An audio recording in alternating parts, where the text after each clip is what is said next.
बच्चों आज हम मनी चैप्टर के बहुत ही इंपॉर्टेंट टर्म्स की बात करने जा रहे हैं। जैसे कि आपने सुना होगा legal tender money, limited legal tender money, unlimited legal tender money, fiat money, fiduciary money, non legal tender money. तो आज हम इन सभी टर्म्स की बात कर रहे हैं। एक्चुअली ये टर्म्स है क्या बच्चों? सबसे पहले आता है लीगल टेंडर मनी। तो लीगल टेंडर मनी क्या होती है? It means money defined under the law of the country, मतलब ऐसी मनी जो लॉ ऑफ द कंट्री में डिफाइंड की गई हो, that money is known as legal tender money. मतलब जो हम मनी को एक्सचेंज के लिए यूज करते हैं वो सभी मनी कौन सी हैं बच्चों?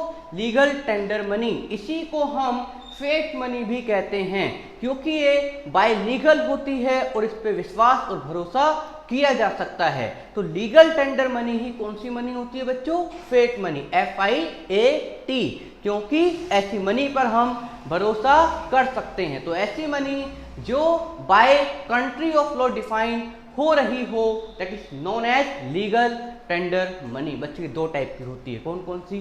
बच्चे एक होते हैं कॉइन्स, एक होते हैं नोट्स। जो कॉइन्स होती हैं वो लीगल टेंडर मनी तो है, लेकिन वो एक सर्टेन लिमिट तक है। आप सिर्फ उससे मैक्सिमम एक लिमिट 1000 रुपए तक की आप उससे पेमेंट कर सकते हो। मतलब जो मनी है उसमें जो कॉइन्स हैं वो कौन सी मनी है बच्चों? Limited legal tender money. तो जितने भी कॉइन्स होते हैं वो सब लिमिटेड लीगल टेंडर मनी है, क्योंकि हम उससे मैक्सिमम कितनी लिमिट तक पेमेंट कर सकते हैं बच्चों? ₹1000 तक। तो 1000 रुपए तक हम उससे मैक्सिमम पेमेंट कर सकते हैं। तो जितने भी कॉइन्स है वो कौन सी मनी है बच्चों? लीगल टेंडर मनी तो है, लेकिन लिमिटेड लीगल टेंडर। और कॉइन्स, जितने भी कॉइन्स है जो कंट्री ऑफ लॉ से डिफाइंड है, that is unlimited legal tender money, क्योंकि इससे किसी भी अमाउंट तक हम पेमेंट कर सकते हैं। तो अनलिमिटेड लीगल टेंडर मनी कौन सी होती है? जितने भी नोट्स हैं, और लिमिटेड जितने भी कॉइन्स हैं। तो जो नोट्स होंगे बच्चों वो कौन सी मनी होगी? Unlimited legal tender money.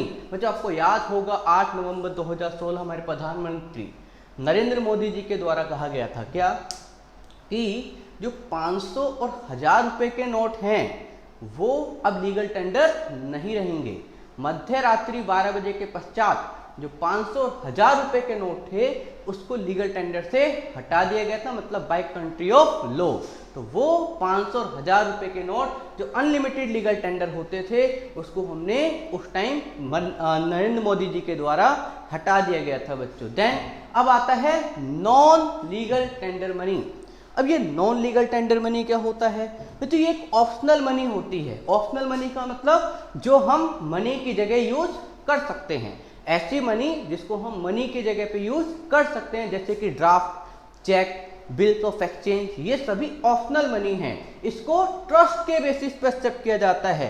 Trust मतलब विश्वास। आप मेरे को चेक दोगे तो मैं तभी एक्सेप्ट करूंगा जब मेरे को आप पे विश्वास होगा। तो ये on the basis of trust होता है। जब ट्रस्ट होता है तो इसको हम फिड्यूशियरी कहते हैं। क्या कहते हैं बच्चों? Fiduciary. Therefore it is also known as fiduciary money. तो नॉन लीगल टेंडर मनी जो ऑप्शनल मनी है, मतलब जो हमारी लीगल टेंडर है उसकी जगह पे हम यूज कर सकते हैं, इसी को फिड्यूशियरी मनी भी कहा जाता है। बच्चों अब हम बात करने जा रहे हैं, एक होता है फुल बॉडीड मनी। ये भी आपने सुना होगा। बड़े ही कंफ्यूजिंग टॉपिक रहते हैं, इसको समझ में नहीं आती कौन सी मनी क्या होती है। Next is full bodied money और क्रेडिट मनी। एक बार वीडियो पॉज करके स्क्रीनशॉट लो या नोट करो, बढ़ते हैं आगे। Next is full bodied money and credit money. बच्ची फुल बॉडीड मनी क्या होती है? जैसे मान लो कोई करेंसी है, कोई कॉइन है हमारे पास, उसमें जितनी उसकी कॉस्ट है बनाने में और उतनी ही उसकी फेस वैल्यू है। जैसे फॉर एग्जाम्पल 10 रुपये का कॉइन है, उसकी फेस वैल्यू कितनी है? 10, दैट इज मॉनेटरी वैल्यू। उसकी नॉन मॉनेटरी वैल्यू कितनी है? दैट इज इंट्रिंसिक वैल्यू या कॉमोडिटी वैल्यू। इसको हम कॉमोडिटी वैल्यू भी कहते हैं। मान लो उसको बनाने में भी 10 रुपए लग रहे हैं, मतलब उसकी जितनी कॉस्ट आ रही है उतनी उसकी फेस वैल्यू है। जब वो दोनों इक्वल होते हैं बच्चों तो उसको क्या कहते हैं? Full bodied money. मतलब जहाँ मॉनेटरी पर्पस और नॉन मॉनेटरी पर्पस से दोनों सेम हो, that is full bodied money. मतलब उसकी फेस वैल्यू उसकी इंट्रिंसिक वैल्यू के इक्वल हो जाए तो उसको हम फुल बॉडीड मनी कहते हैं। On the other hand credit money जहां पे फेस वैल्यू ज़्यादा हो और इंट्रिंसिक वैल्यू कम हो, मतलब कॉस्ट कम आए और वैल्यू ज़्यादा हो, उसको क्या कहते हैं बच्चों? Credit money. इसमें सभी जो नोट्स हैं हमारे पास और जो डिमांड डिपॉजिट्स जो बैंक हमें चेक देता है, ये सब पेपर करेंसी भी इसी में इंक्लूड की जाती है बच्चों। अब आता है high powered money. High powered money में दो चीज़ें इंक्लूड होती हैं, ये बड़ा ही कंफ्यूज करता है। हाई पावर्ड मनी जितनी पब्लिक के पास करेंसी है वो, प्लस बैंकों के पास जितना रिजर्व है, जितना भी टोटल रिजर्व बैंक्स के पास है वो, प्लस हमारे पास जितनी करेंसी अवेलेबल है, उसी को क्या कहते हैं बच्चों? High powered money. बच्चों ऐसे ही कुछ टर्म से अपडेट रहने के लिए अब नेक्स्ट वीडियो में बैंक आने वाला है बच्चों। नेक्स्ट वीडियो में बैंक से रिलेटेड जितने भी टॉपिक्स हैं उसको डिस्कस करेंगे। आपको इससे अपडेट रहने के लिए चैनल को सब्सक्राइब कीजिए, वीडियो को लाइक कीजिए और शेयर कीजिए बच्चों। मिलते हैं नेक्स्ट वीडियो।